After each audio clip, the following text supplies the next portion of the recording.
شما همون زنهای گویم که با قول روسا همون پرستیتوتکه هایی که در کوچه ها هستند، همون فاحشه هایی که در کوچه ها هستند، بعضی هاتون به خاطر که صاحب خانه شوید، بعضی هاتون به خاطر که تسکین شهوت شود، بعضی ها گویم که نمیدانم شاید که وسواس های شیطانی شما در بیشتر غلبه میکند، درو دستی به زنا میزنید، درو همونجا شما ارکگالک میشوید.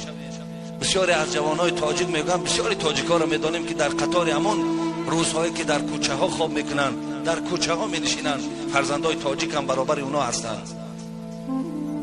برادرای عزیز و گرامی، کوشش کنید که شما برای نفقه میروید، خداوند برای شما رزق انشاءالله میرساند اگر شما تازه باشین. حتی ببینید همون مردم روز خودش از همین شرابنوشا بیزار شدگیان، برای اونا این خیلی کارگر شرابنوش هم